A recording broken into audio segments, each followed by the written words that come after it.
Hello, my name is Terrence Harnett, and welcome to Project Militis Templi.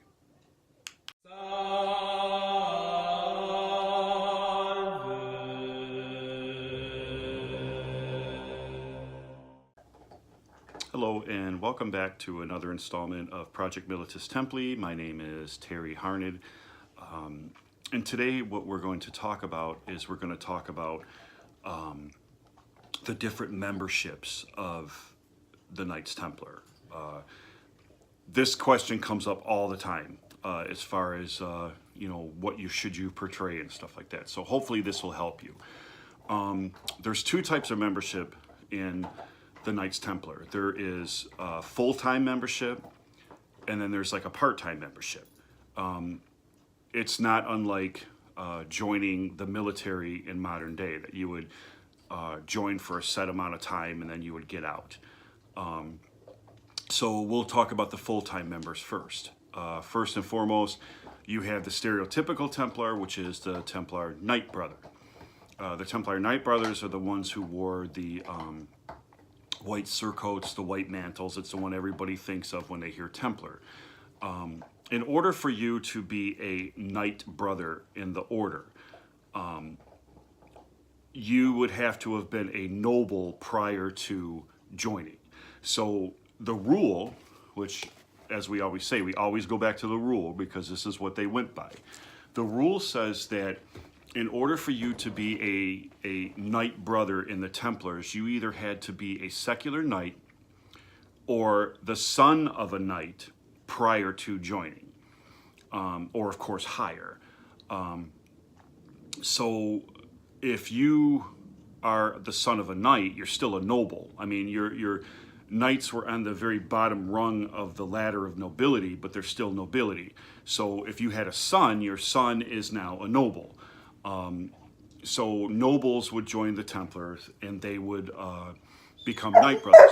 Now, they were expected to already know how to fight, to have their equipment, their own horses, all that stuff like that, when they joined. And they took full monastic vows. So they took vows of chastity and poverty and things like that. They were kind of like lifetime members, or maybe for like 20 years or whatever it would be, but they were for the long haul. The same thing with sergeants. Sergeants were non-noble members of the Knights Templar. So if your father was a blacksmith, or you came from a family that wasn't nobility and you joined the Templars, you would join as a sergeant. The sergeants are the ones who wore the black surcoats and the black mantles with the red crosses.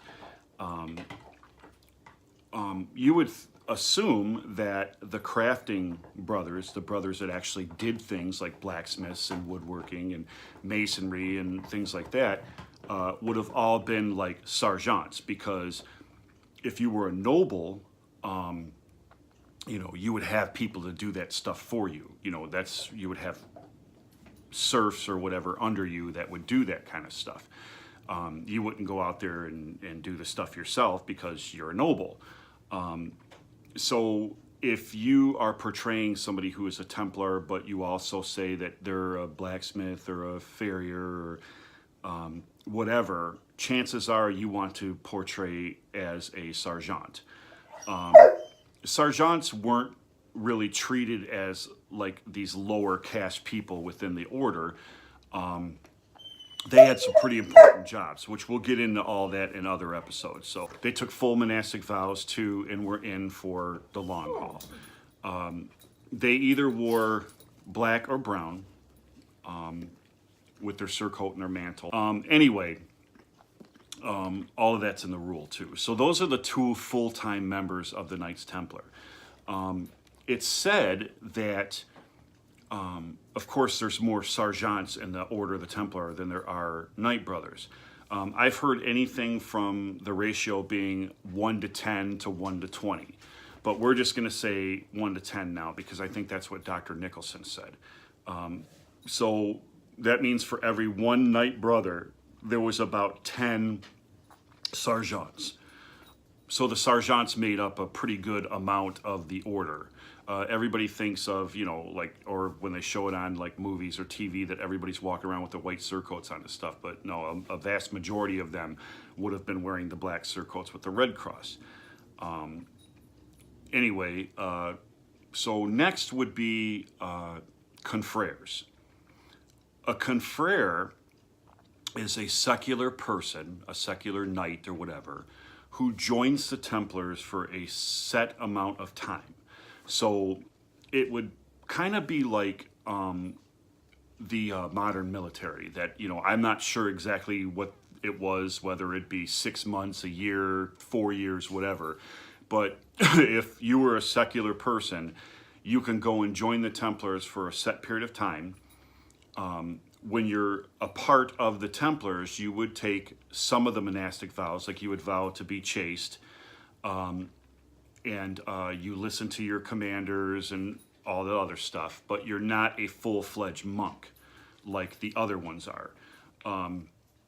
You would serve the Templars for a particular amount of time, and then afterwards you were out. So the best example I can think of is if you've seen the movie Arn, which is like the only movie that does the Knights Templar justice, in my humble opinion. And you've seen that the lady, she would like go to the monastery every so often for a certain amount of time, and then she would serve her time there, and then they would let her out, and then her sister would go in. And I think it's kind of like that, you would go in, you would do the stuff that you would do, fight with them or whatever it is that you do, and then after agreed upon amount of time, then you would leave. What did they wear? Confreres. That I have not been able to find. Maybe they wore their regular surcoats. I'm not sure. Or like, let's say if they're a knight, maybe they would just wear their armor and they would give them like a white mantle to wear. Or maybe if they were a noble, they would give them a black one. I mean, I'm not sure exactly. That's never documented or anything. So I'm not actually sure what they wore. I would assume that when they were back in the commandery or back, in where they're living, they might have them put on monastic robes. But that I'm not sure. I don't know if they would wear regular clothing or not. But that's kind of like one of those, once again, it's one of those, are you right doing it? Are you wrong doing it? Yes and no. So who knows? The next is squires.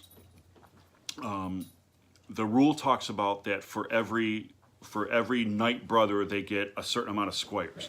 And what was a squire? And what did they wear and what did they do? A squire, for what I've learned, is a hired person. The Templars would hire these people to come in and assist the knights as an actual squire would assist a secular knight. Help them with their armor and their horses and, whatever it is that a squire does. The rule does say that squires wore the same thing as sergeants did. So the squires would wear the black surcoats with the red crosses and the black mantles with the red cross, or brown. It's either black or brown. So they would basically be with the knights and help them with everything. And they were paid. So I'm going to assume that just like the confreres, that they would have served for a certain amount of time and then left. Next would be like, the next is Turcopoles. Now, what's a Turcopole? A Turcopole is like a hired, I hate to use the word, but it's like a mercenary, a hired mercenary. Turcopoles were like indigenous people of the Middle East, like the Armenians and stuff like that the Templars would hire to fight with them. Maybe they would use them as foot soldiers or archers or whatever it is that they would use them for. Turcopoles would probably wear some type of something on them that would designate them as being a hired person from the Templars, whether they used a shield or had some type of surcoat or badge or something. Once again, that's really not clearly stated. But they would be like more of like almost like a Middle Eastern type person that would have joined the order and they got paid for it. And lastly, our hirelings. The Knights Templar hired, you know, everything that they needed. They needed cooks and blacksmiths and, you know, whatever that they needed, you know, maybe people to do the laundry or, you know, whatever, I don't know. But they would hire people. And now those would just be regular people that they would hire. I don't know. I'm going to say that because of the rule that they wouldn't have had women like inside the commanderies or whatever, like where the guys were. But that I'm not 100% sure. But I know that they were supposed to not be around women. Like if they hired women or something to do, like let's say they were going to do the laundry or something like that, they probably had somebody that would bring the laundry to these women to do and then bring it back. Same with cooks or whatever. I'm not sure. But anyway, that's basically the different types of members of the order. Now, in later episodes of this, we're going to get into each and every one of those individually and go over everything that, you know, because there's different armor that they would have wore. There's different jobs that they would have performed. Things like that. Like there was different, like the Knight brothers ate before the sergeants, things like that. So we'll get into all that later. Next episode, what I'm going to do is I'm going to go over the clothing that you would wear when you were out of armor.